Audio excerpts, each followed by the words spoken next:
Muito boa noite. Podem ficar tranquilos que eu não vou cantar. Eu queria convidar você a já abrir sua Bíblia em 1 Samuel capítulo 7.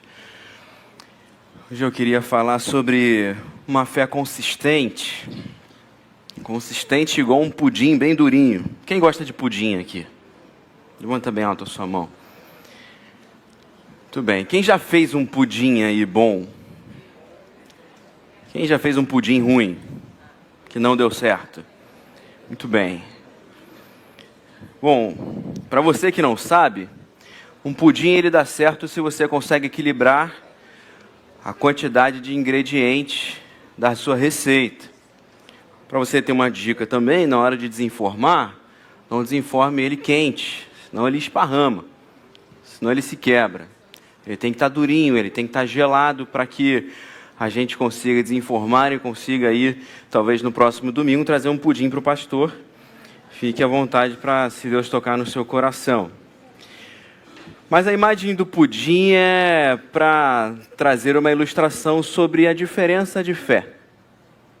Existe fé de pudim duro, fé que é equilibrada, que tem equilíbrio entre os seus ingredientes, entre aquilo que constitui a fé, entre aquilo que realmente forma a identidade, entre aquilo que forma o caráter, a disposição, aquilo que realmente dá norte à nossa fé. Mas existe pudim que não dá certo, existe pudim que na hora de desenformar ele se quebra, ele não tem sabor, a calda amarga, a coisa não acontece, assim como existe fé inconsistente.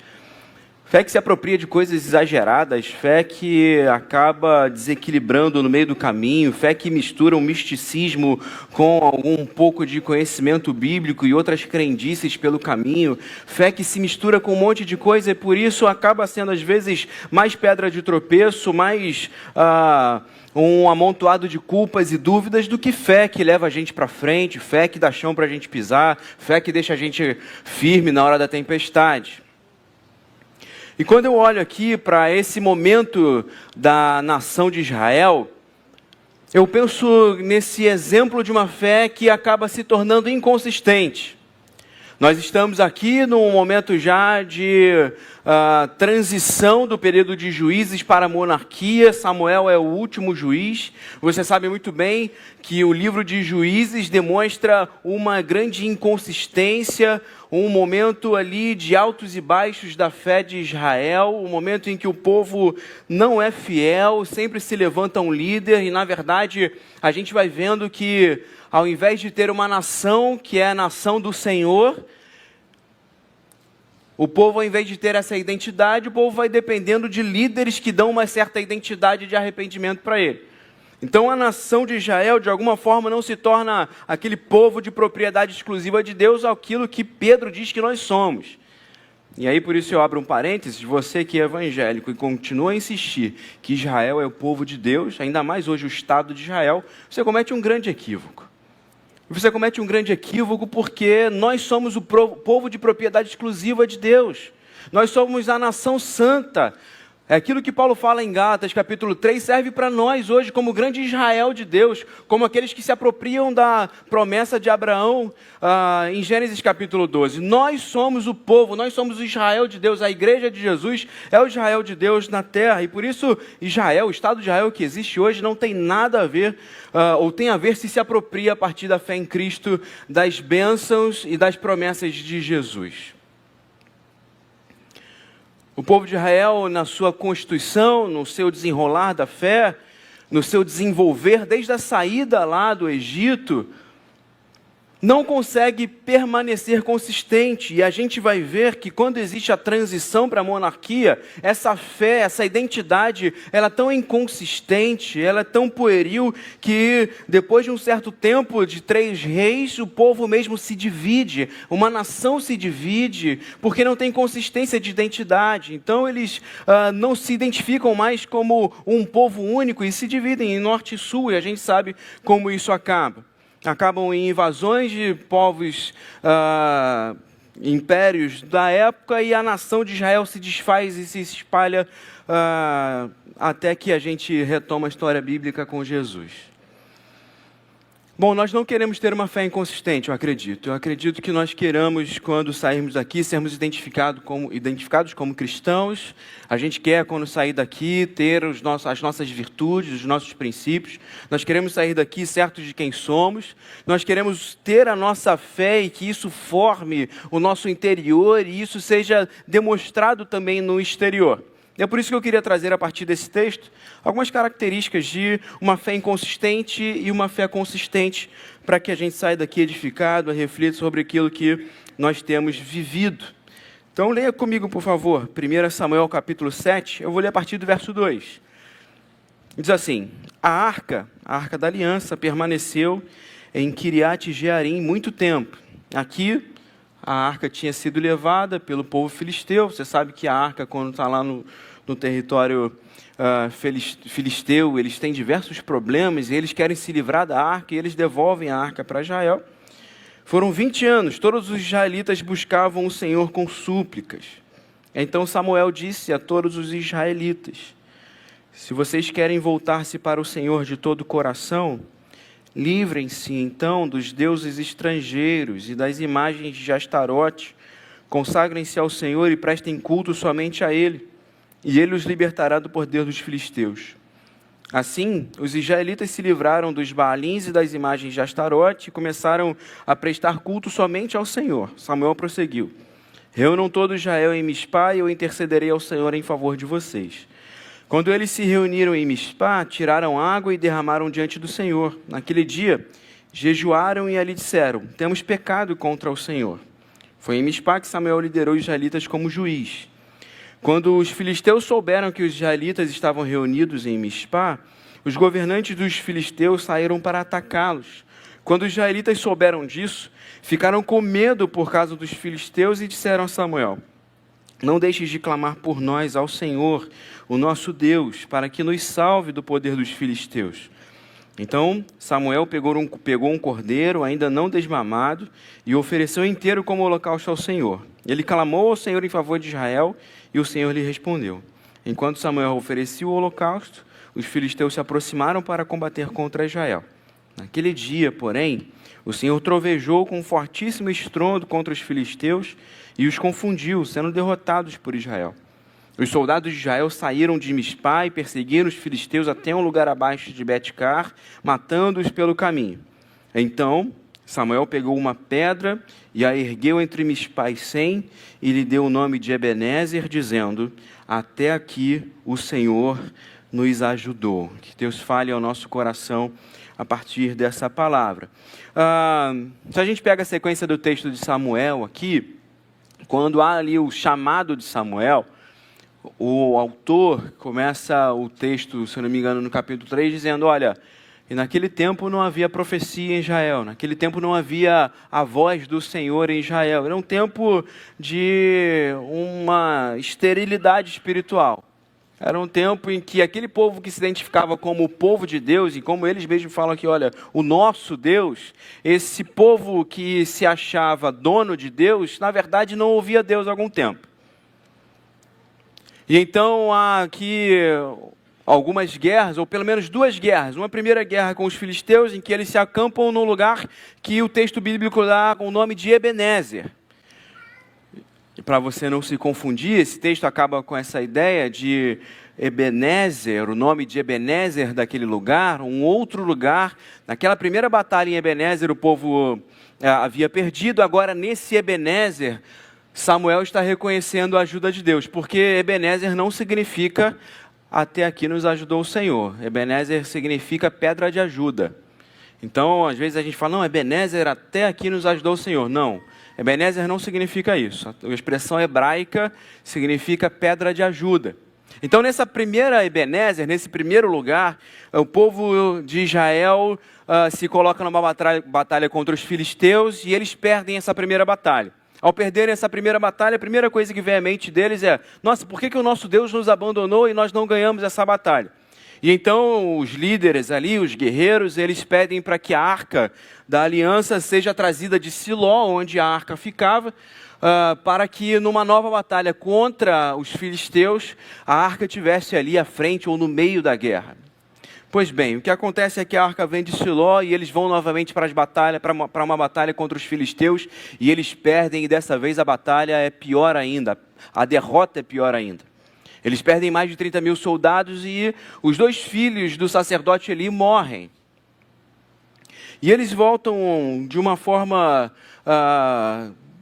muito entristecida, porque não compreendem. E ali a expressão Icabode, né? A glória do Senhor se foi de Israel, porque os filisteus, além de matarem 30 mil soldados, além de matarem os filhos do sacerdote, eles levam embora a Arca da Aliança. E eles têm essa ideia, olha, a identidade de Israel, a glória de Israel se foi. E então há ali um desenrolar da história, a arca está no meio do território filisteu, e eles colocam a Arca da Aliança num templo de um dos seus deuses, e uma das imagens do deus deles, enquanto a Arca da Aliança está naquele templo, a imagem cai, a imagem sempre se quebra, e a imagem, quando está com meio dos filisteus, a coisa esquenta para o lado deles, e eles falam assim, olha, isso aqui tem que sair do nosso território, e eles devolvem a Arca da Aliança para o povo de Israel. E aqui começa esse texto que nós lemos. E o que me chama a atenção desse texto, e o que me chama a atenção sobre a inconsistência da fé de Israel, é que uma fé inconsistente dissocia completamente fé e prática. Israel está preocupado em usar a Arca da Aliança, ou esse nome de Deus, como um objeto de alcançar os seus próprios objetivos. Eles veem Deus só como um meio do caminho. Eles veem Deus como um instrumento da vida deles, e não se veem como instrumento de Deus. Há uma troca, há uma mudança da compreensão da fé e da confiança em Deus. A nossa fé é completamente inconsistente quando nós saímos de casa aos domingos, ou no domingo, para recarregar as baterias, como se Deus estivesse disponível como uma tomada que recarrega a nossa bateria. Então eu venho para a igreja para que eu me conecte com Deus, eu me conecto com Deus, Ele recarrega a minha bateria e eu parto para a minha semana para fazer a vida ou tocar a vida como eu quero. Deus é um meio de eu alcançar as minhas coisas, de eu me sentir um pouco mais aliviado. Deus é só um alívio. Deus não é a fonte da minha vida, Deus não é aquilo que me constitui. E como um pudim mal feito, desequilibrado, com pouco ovo, com muito leite condensado ou com muito líquido, a minha fé se esvai durante a semana. Porque eu não recebo as informações, eu não recebo o conhecimento de Deus, aquilo que Paulo diz, olha, eu torno tudo como esterco, eu torno tudo como sobra, eu torno tudo como nada, se comparado à possibilidade de conhecer a Deus, de me apropriar desse Deus e de fazer dele a minha identidade. Uma fé inconsistente, quando a gente começa a buscar a Deus para atingir os nossos objetivos, para que Ele seja, na verdade, uma ponte para aquilo que nós definimos como rumo. Uma fé se torna sem sentido e vazia, e é por isso que a gente, por vezes, passa pelas privações da vida, passa pelas dores da vida, e a gente fala, como o povo de Israel disse, olha, por que Deus me abandonou? Logo Ele, que estava aqui para me servir, logo Ele que fala que vai fazer as coisas que eu quero que aconteçam, logo Ele que é o meu gênio da lâmpada, Ele some agora que eu preciso. Enquanto o caminho daquele que tem uma fé consistente é aquele que se identifica com Deus. Eu estou onde Deus está. Deus está no vale, é lá que eu estou. Se Deus está se manifestando um bom pastor porque me guia, mesmo no vale da sombra da morte, essa é a minha identidade. É aqui que eu me sinto cuidado por Deus, é aqui que Ele está comigo, é aqui que eu me sinto confortável, é aqui que eu vou sendo edificado, é aqui que eu vou crescendo com Ele, é aqui que eu vou conhecendo mais dEle, porque é isso, uma fé consistente naturalmente associa confiança em Deus e ação. Deus está em nós para nos fazer pessoas que confiam na vida, que têm um chão para pisar. Eu acredito que seja essa a diferença, ou essa a dificuldade de Jesus com os fariseus. Eles dissociam completamente fé e ação. Eles têm bom discurso, eles têm boa retórica, eles têm algum conhecimento das regras, mas quanto a praticarem, quanto a eles serem os paradigmas de uma fé que traz ao povo alívio, que traz ao povo graça, que traz ao povo conhecimento de Deus, não. Eles são apenas pedra de tropeço. A dificuldade de Jesus com os fariseus é exatamente essa. Eles têm ali um pool de conhecimentos da letra da lei, mas eles não têm vida, eles não têm elementos que constituem o seu ser, eles não têm uma graça que vem de Deus, eles não têm a bondade que vem de Deus. Aquilo não forma eles, é só fator externo, é só de fora. Fiquem tranquilos, está tudo bem. Isso não nos constitui. Queridos, a fé é fator constituinte da nossa essência. Uma fé consistente, ela muda o nosso interior e é exalada no exterior. Uma fé consistente não é só confiança abstrata, não é só palavra positiva, não é só pensar que vai dar certo, não é só enxergar as coisas boas da vida. Uma fé consistente me leva a enxergar a vida. Me leva a atravessar as dificuldades. Para mim é isso que Jesus ensina aos discípulos quando ele está naquele barco e a tempestade vem. E é por isso que aquela primeira palavra de Jesus para os discípulos é: olha, por que vocês estão temendo, homens de pequena fé? Eu estou no barco. Eu constituo a vida, eu governo as coisas, eu que defino os rumos. Se confiarem em mim, terão uma vida confiante. E saberão que eu ajo e eu, através de vocês, ajo para as outras pessoas também. Se confiarem em mim e confiarem que eu ordeno mesmo aos ventos e aos mares para que se acabem, ao invés de terem somente uma fé que depende das circunstâncias e que se molda, uma vida que se molda às circunstâncias, vocês terão uma vida. Porque a grande verdade é que quando nós não somos bem formados, quando nós não somos consistentes enquanto identidade, nós somos jogados para lá e para cá para a vida. Já conheceu gente assim? Que é jogada para lá e para cá na vida? Tem hora que é muito crente, tem hora que é vascaíno, depois vira flamenguista, e aí começa a namorar alguém, vira botafoguense, vai se perdendo completamente. E aí daqui a pouco está de um outro lado, e faz 4, 5 faculdades e não sabe quem é. E essas coisas, essas mudanças de rumo, elas vão aparecendo, não porque a faculdade é ruim, porque o time é ruim, se for o Vasco ou porque a igreja é ruim. Gente muda de igreja como muda de camisa e vai mudando de estilo, uma hora é pagodeiro, uma hora é roqueiro, sabe? Não sabe muito bem. Não é porque a música é ruim, é porque não se encontrou por dentro ainda. Está tentando, através de artifícios externos, se encontrar. Ao invés de se formar por dentro, saber quem eu sou. E uma das coisas que eu queria dizer aqui, que as perguntas essenciais da vida não são quanto eu tenho, o que eu compro, onde eu moro. Essas não são as perguntas essenciais da vida. Você pode responder isso aí com Mercedes para lá. Mas você pode andar de Mercedes sem saber quem você é. Você pode ter um salário de 50 salários mínimos, mas continuar alguém que não se encontrou como pessoa. Ou você pode ser alguém que ganha um salário mínimo e passa as dificuldades da vida, mas está inteiro na vida, está enfrentando a vida, sabe quem é, sabe para onde vai, sabe quais são as suas virtudes, sabe quais são os seus princípios. O que o Evangelho tem a responder para nós é exatamente isso. Porque creio no Evangelho, porque para mim o Evangelho é o solo que eu piso, porque o Evangelho é a primeira coisa que me constitui. Ele me diz quem eu sou um filho amado de Deus. Ele me diz para onde eu estou indo para o lar celestial encontrar com o meu Senhor. Ele me diz quem eu sou, ele forma o meu caráter, ele me dá uns princípios e as virtudes essenciais, virtudes eternas aos quais, aonde eu estiver, com quanto eu ganhar, com o que eu vestir e como eu me locomover em qualquer lugar do mundo, eu sei quem eu sou. Eu tenho essência porque eu encontrei Jesus e eu posso dizer, como Paulo, olha, já não vivo mais eu, mas Cristo vive em mim. A vida que eu vivo no corpo, eu vivo na fé do Filho de Deus que me amou e se entregou por mim.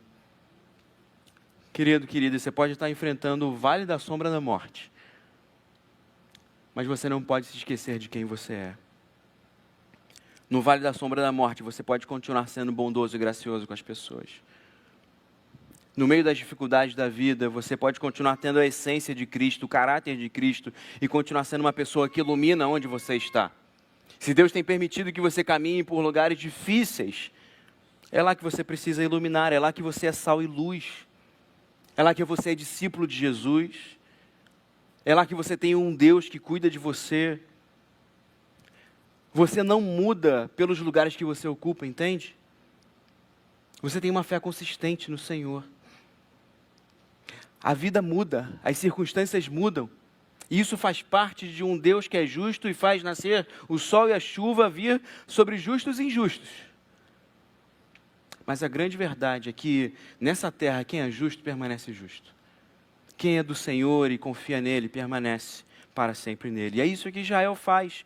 Olha, o chamado de Samuel para Israel é esse, olha, ao invés de ficarem só trazendo a arca de Siló para ver se ganham a batalha, hoje vocês precisam eliminar as outras coisas que não fazem parte dessa identidade, daqueles que falam que eu tenho o Senhor como Deus, mas continuam tentando confiar em umas pequenas coisas, tentando, sabe, se eu tiver errado, né, se Deus não for o grande Deus mesmo, e Astarote for um Deus, e Baal for um Deus, é melhor a gente manter uma coisinha aqui, é gente sem identidade, é gente com fé inconsistente, que vai apelando para um pouquinho de tudo para ver se a vida dá certo, por quê?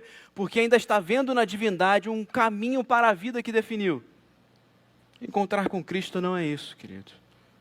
Encontrar com Cristo é exatamente o que o povo faz. Olha, eles se arrependem, dizem que estão pecando contra o Senhor.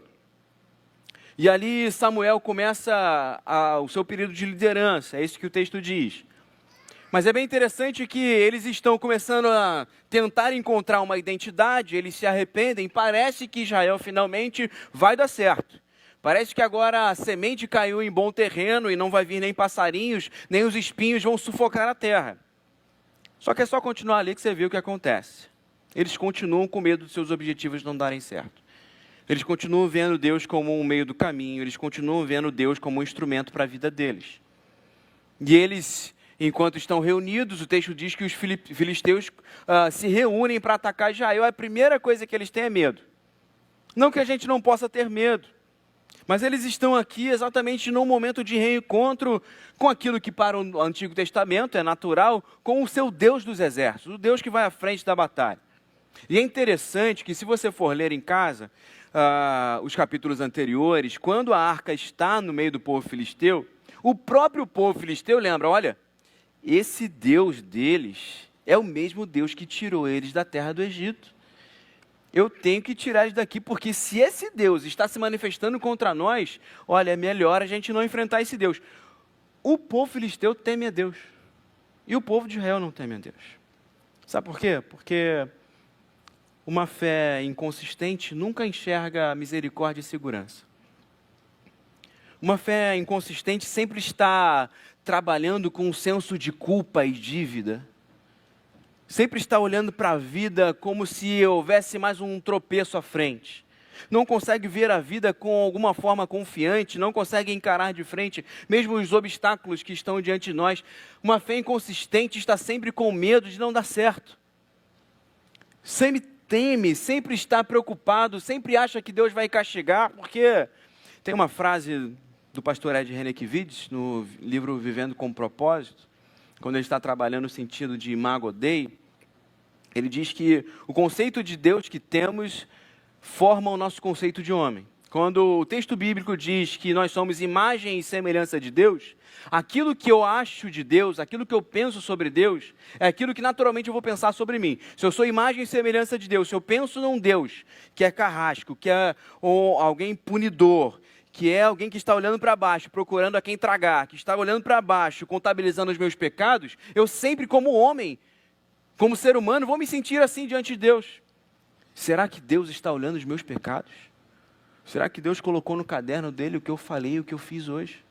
Será que Deus está permitindo que as coisas ruins que estão acontecendo permaneçam na minha vida porque eu estou em pecado? E a gente vai se mantendo num sentido de punição porque a gente nunca encontra graça. A gente nunca se sente em paz com Deus. Porque a gente, nessa relação de usar Deus como instrumento para a nossa vida, a gente fica sempre tentando agradar ou barganhar com o Deus que é punitivo, mas que eu vou tentando tapear Ele com os meus gestos para ver se Ele me abençoa de uma vez. Israel está pensando dessa forma, o que é muito diferente da atitude de Samuel. A forma que esse texto termina, para mim, mostra essa fé consistente, que vê graça no cotidiano.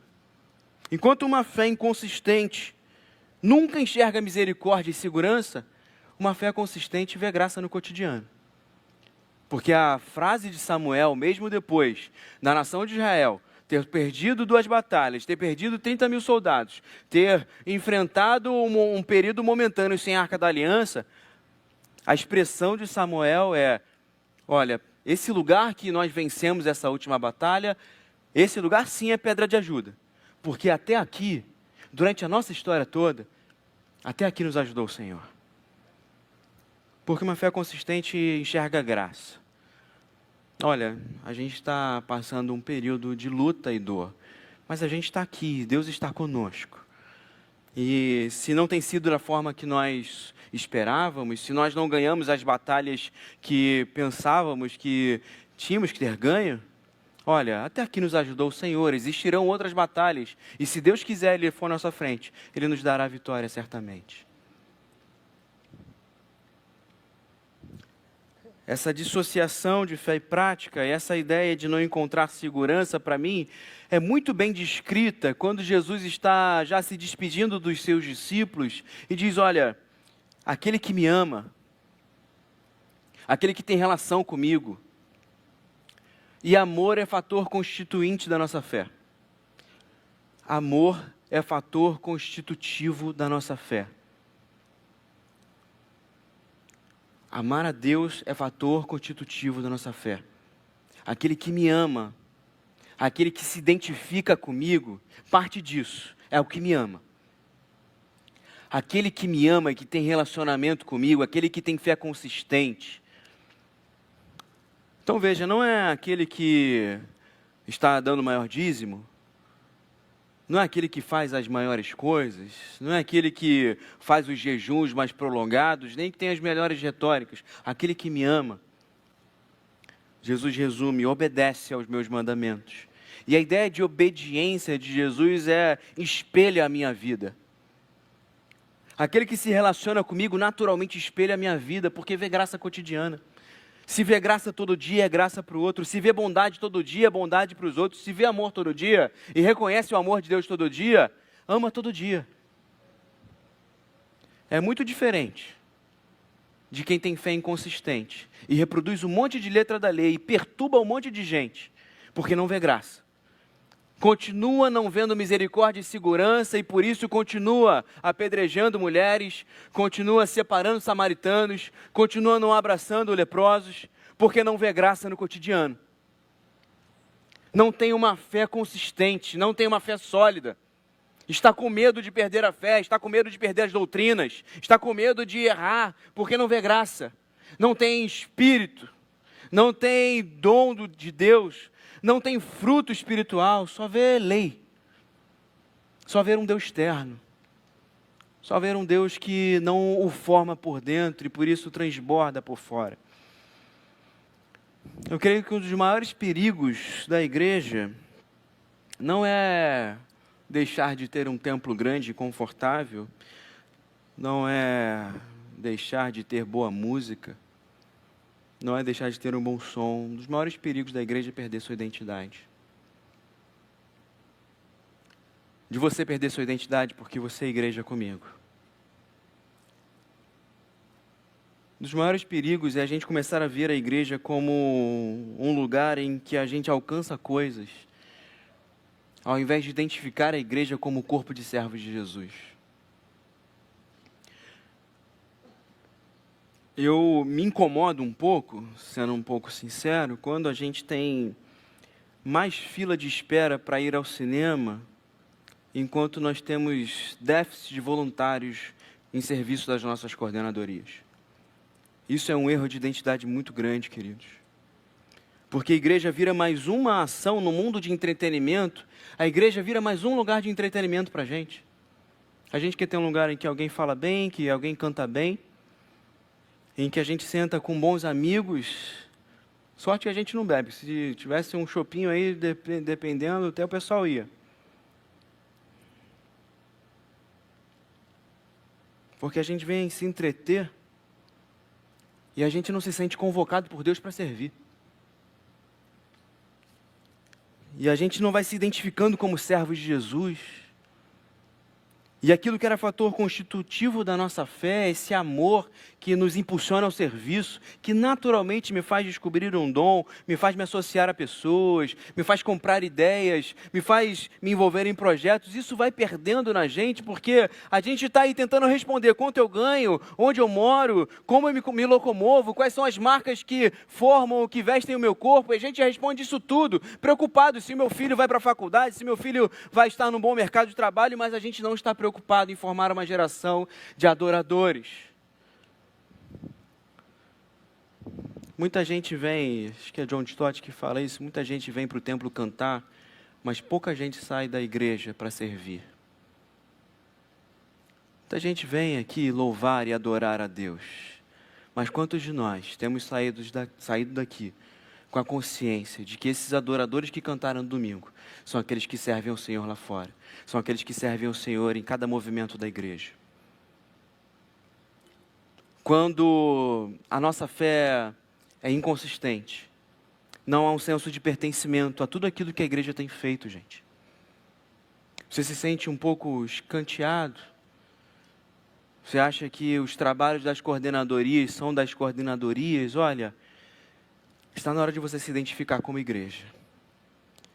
Está na hora de você buscar a Deus por quem Ele é e porque Ele tem formado em você. Nesse livro, Vendo para com Propósitos, o pastor Ed Renekiewicz, ele define, e aí para eu fechar essa reflexão, ele define propósito de vida não como o alvo da flecha, mas o caminho pelo qual a flecha percorre. Para nós que temos fé em Cristo, ter propósito de vida não é onde nós vamos chegar, porque onde nós vamos chegar já está garantido por Jesus. Olha, eu vos preparei lugar. Propósito de vida é o caminho que, como flechas do Senhor, estamos percorrendo nesse mundo. E esse caminho, ele é descrito pelo Evangelho como um caminho de graça, misericórdia, como um caminho de sal, como um caminho de luz, como um caminho de discipulado, como um caminho de fidelidade ao Senhor, como um caminho de serviço aos outros. Qual caminho você tem percorrido, querido? Você tem percorrido um caminho como flecha de Jesus, tendo como alvo essa fé nele? Ou você anda desgovernado por aí, buscando alvos que não são do Senhor, vivendo a vida como se a sua vida não estivesse destinada ao alvo eterno, tocando seus dias como se a garantia do lar celestial fosse só um seguro contra incêndio? Eu creio que, por aquilo que ouvimos pela manhã, aquilo que nós temos experimentado como igreja, há sim o chamado do Senhor para nós, de fazer com que a nossa fé seja uma fé consistente no Senhor. Uma fé daqueles que conhecem a Deus e vivem segundo o seu propósito. Que buscam, sim, em primeiro lugar o reino de Deus e a sua justiça. E vão vendo as demais coisas sendo acrescentadas. Aqueles que se vêm, porque são intitulados pelo Senhor Jesus, como os servos do Altíssimo. Eu quero muito te convidar a abaixar sua cabeça agora e a falar com o Senhor. Senhor, eu quero ter uma fé consistente. Eu não quero dissociar fé e prática. Eu quero, sim, ter confiança na vida, saber que eu tenho construído a minha vida e a minha casa sobre a rocha, porque eu conheço os teus mandamentos e eu coloco-os em prática. Senhor, eu quero sim ser graça para os outros, porque eu vejo a Tua graça todos os dias na minha vida. Eu não quero ser como esse que não enxerga misericórdia e que o tempo inteiro vive uma fé abalada, uma fé por um fio, uma fé que se questiona o tempo inteiro. Sim, Senhor, eu vejo a Tua graça na minha vida. Eu vejo a Tua graça construindo e suportando os meus dias. Eu vejo o Teu amor sustentando a minha vida. E por isso eu quero viver uma vida com propósito. Eu quero percorrer esse rumo da vida, o qual eu tenho certeza que estarei no lar celestial contigo. Mas eu quero percorrer esses dias com um propósito eterno, vivendo para a Tua vontade, vivendo para a Tua glória, sendo um servo, sendo uma serva Tua nesse mundo. Senhor Jesus, nós estamos aqui como a Tua igreja. E nessa noite, de uma forma tão especial, Senhor, aquece o nosso coração de uma forma que hajam decisões concretas na Tua presença. Não haja só um medo, uma culpa, ou não haja só um impulso emocional, mas haja sim um convencimento do Teu Espírito para a nossa vida, ao passo que formemos o nosso caráter na Tua presença,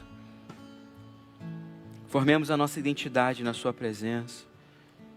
Que as Tuas virtudes, os Teus princípios inundem o nosso coração e a gente abandone sim os nossos pecados, abandone sim os nossos equívocos, abandone os lamentos que travam a nossa vida e façam-nos, Senhor, ter confiança que mesmo nos momentos difíceis o Senhor tem guiado os nossos passos, o Senhor tem protegido a nossa vida, o Senhor tem sustentado, Senhor, cada dia. Sim, Senhor, basta cada dia o Seu mal e por isso queremos buscar em primeiro lugar o Seu reino e assim viver para a Sua justiça.